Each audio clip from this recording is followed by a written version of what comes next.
दोस्तों, इस बार चैत्र नवरात्रि में एक छोटी सी बात याद रख लेना। सिर्फ पूजा करना ही काफी नहीं, सही मंत्र का उच्चारण भी उतना ही जरूरी है। अगर यह मंत्र नहीं बोला तो आपकी पूजा अधूरी मानी जाती है। लेकिन अगर सच्चे मन से जप कर लिया तो बिना अधिक विधि विधान के भी माता रानी आपकी मनोकामनाएं पूरी कर देती हैं। इस वर्ष नवरात्रि पूरे 9 दिनों की है, ना कम ना ज्यादा।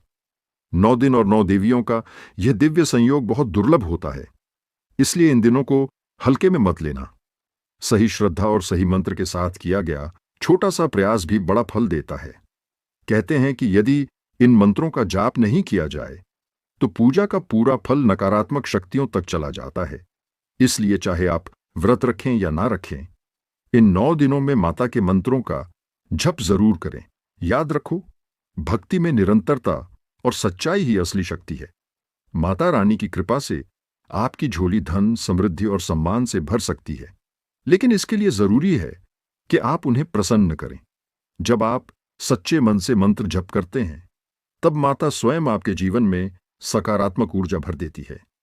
इस बार चैत्र नवरात्रि 19 मार्च से शुरू होकर 27 मार्च तक चलेगी। अगर आप चाहें तो कलश स्थापना भी शुभ मुहूर्त में करें। सुबह 6:54 से 7:43 तक सबसे उत्तम समय है। अगर यह समय निकल जाए तो अभिजीत मुहूर्त में दोपहर 12:10 से 12:28 के बीच भी कर सकते हैं।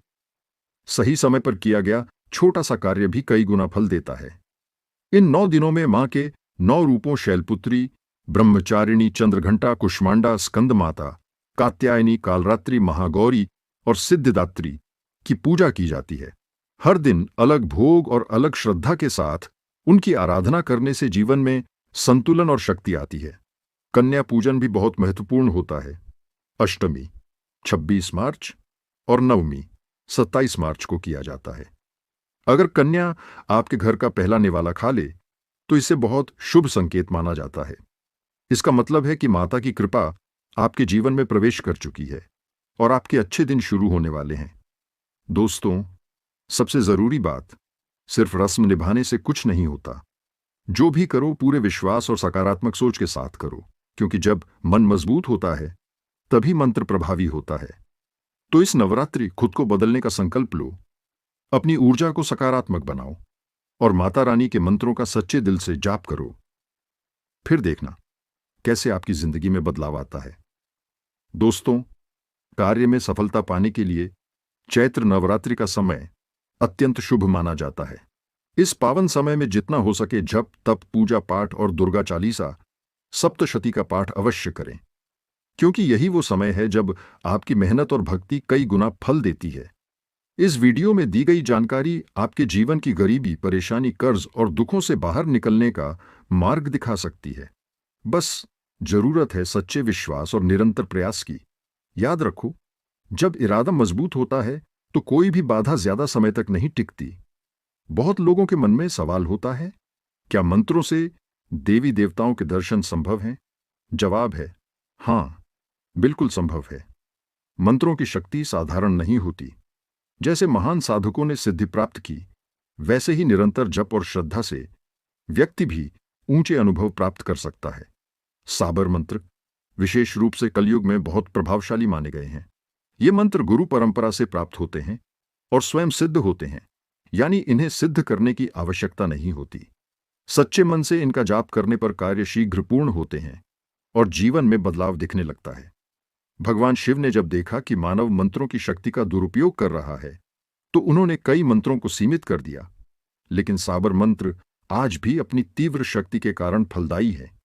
इसलिए जो व्यक्ति इनका जप करता है, उसे किसी न किसी रूप में माता की कृपा अवश्य मिलती है। कई साधकों ने अनुभव किया है कि माता रानी के दर्शन अलग अलग रूपों में होते हैं। कभी किसी महिला के रूप में, कभी किसी दिव्य स्वरूप में, तो कभी किसी संकेत के रूप में। इसका मतलब यह है कि आपकी भक्ति व्यर्थ नहीं जाती। माता किसी न किसी माध्यम से आपको आशीर्वाद जरूर देती है। अगर आप भी मां दुर्गा की कृपा और उनके आशीर्वाद को पाना चाहते हैं, तो इस साधना को पूरी श्रद्धा और पवित्रता के साथ करें। जप से पहले अपने तन और मन को शुद्ध रखें। पंचगव्य का सेवन कर शरीर की अशुद्धियों को दूर करना एक प्राचीन और प्रभावी विधि मानी जाती है। नवरात्रि के दौरान विशेष रूप से रात्रि में किया गया मंत्र जाप अधिक फलदायी होता है।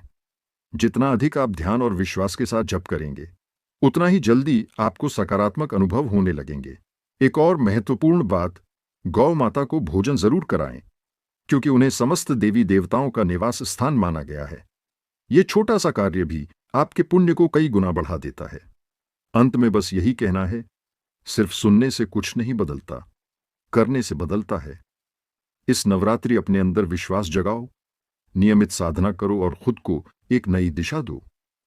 माता रानी की कृपा से आपके जीवन में सुख, शांति और समृद्धि जरूर आएगी। दोस्तों, गौ माता को गुड़ और चने खिलाना बहुत पुण्यदायक माना जाता है। जब आपके जीवन में पुण्य बढ़ता है तो साधना जल्दी फल देने लगती है। इसलिए नवरात्रि के किसी भी दिन गौ माता को गुड़ चना जरूर खिलाएं। ये आपके तपोबल और आत्मविश्वास दोनों को बढ़ाता है।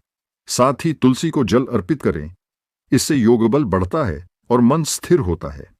चींटी को शक्कर खिलाने से जीवन के दोष धीरे धीरे समाप्त होते हैं, और जब दोष खत्म होते हैं तभी माता रानी की कृपा प्राप्त करना आसान हो जाता है।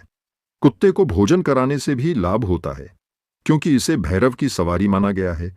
इससे मंत्र जप में होने वाली त्रुटियां क्षमा हो जाती हैं। अब सबसे जरूरी बात, मंत्र जप से पहले भगवान शिव, माता पार्वती और मां दुर्गा से अनुमति जरूर लें। सच्चे मन से प्रार्थना करें, हे माता, मुझे इस जप का पूर्ण फल दें और अपनी कृपा बरसाएं। साथ ही भगवान गणेश से भी विनती करें कि आपकी साधना की ऊर्जा सुरक्षित रहे। जब आप इस मंत्र का जप शुरू करेंगे तो धीरे धीरे आपके शरीर में एक अलग सी ऊर्जा का अनुभव होगा। हल्कापन, कंपन और मन में शांति। यही संकेत है कि आपकी साधना प्रभाव दिखा रही है। यह मंत्र एक शक्तिशाली साबर मंत्र है जो स्वयं सिद्ध माना जाता है। इसे सिद्ध करने के लिए अलग से किसी विशेष अनुष्ठान की जरूरत नहीं होती, बस श्रद्धा, नियमितता और विश्वास चाहिए। आप इसे धीरे धीरे शुद्ध स्थान पर जपें और चाहें तो मोबाइल देखकर भी याद कर सकते हैं। ध्यान रखें, इस मंत्र को अपवित्र स्थान पर न जपें। बाकी समय चलते फिरते, खाते पीते भी जप कर सकते हैं।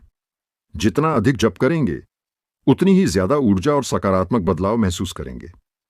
कई साधकों ने अनुभव किया है कि माता रानी अलग अलग रूपों में दर्शन देती है। कभी किसी महिला के रूप में, कभी मातृ रूप में, तो कभी केवल एक दिव्य एहसास के रूप में। यह संकेत होता है कि आपकी भक्ति स्वीकार हो रही है और माता की कृपा आपके जीवन में प्रवेश कर चुकी है। सबसे खास बात, मंत्र को हमेशा गुप्त रखें। जब तक साधना गुप्त रहती है तब तक उसका प्रभाव और भी ज्यादा शक्तिशाली होता है। इसे इधर उधर बताने से इसकी ऊर्जा कम हो सकती है। अंत में याद रखो, सिर्फ सुनना नहीं, करना जरूरी है। आज से ही शुरुआत करो, खुद पर विश्वास रखो और नियमित जप करो। माता रानी जरूर आपकी परेशानियों को दूर करेंगी और आपके जीवन में सुख, शांति और सफलता लाएंगी। जय माता दी।